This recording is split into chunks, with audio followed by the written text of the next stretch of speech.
Hello, my name is Dr. Kathleen Holland. I grew up largely in Albuquerque, New Mexico.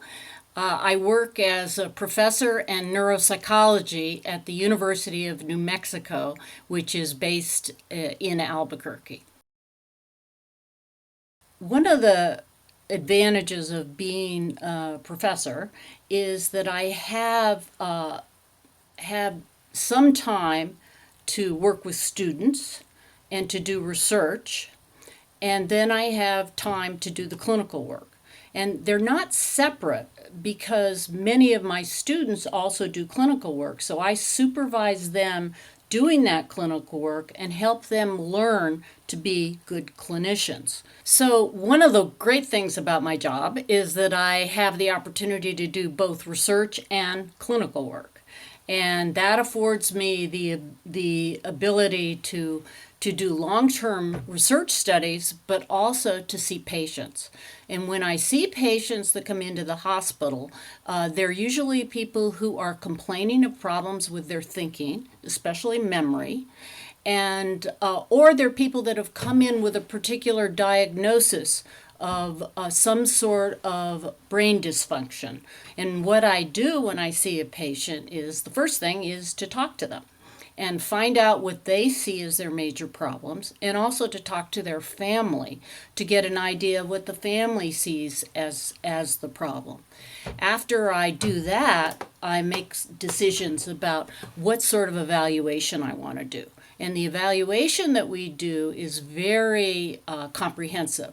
We assess a broad range of cognitive skills, including language, memory, problem solving skills, or what many people call executive functions, visuospatial skills, even motor skills, and also emotional status, because we know that emotions have a big impact on your thinking abilities. My pathway has, I think, like most people, I didn't know exactly what I wanted to do when I went to college. I bumbled around a little bit, trying different things. When I was a sophomore in college, I took a large introductory psychology class, and this was at the University of New Mexico. So I was in this big 1,000-person lecture hall listening to various professors talk about what they did.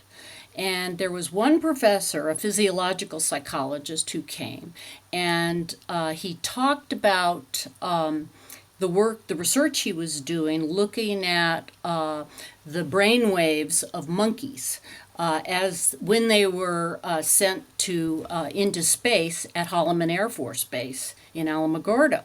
And I decided at that point that I wanted to study the brain, and I didn't know exactly what where that would lead me. It could have led me to medical school. It could have led me to graduate school. Who knows? It could have led me to a profession that didn't even include any clinical work.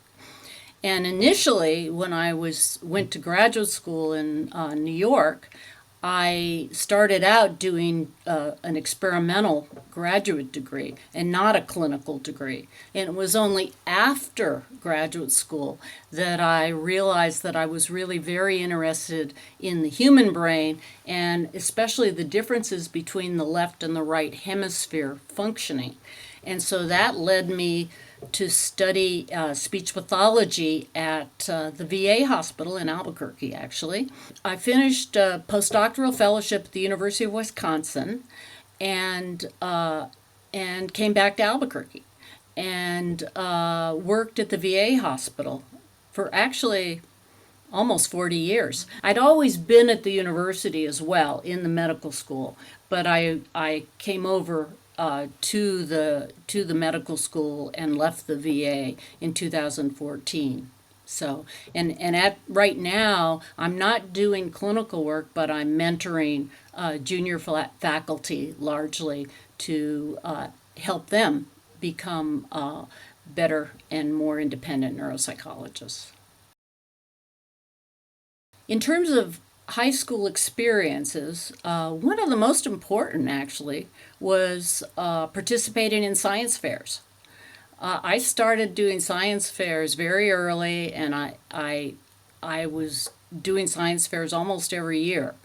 And fortunately, with the help of my dad, who helped me with some of the studies, I always found it really fun to put it all together and also to talk to the evaluators about the judges about the experiment.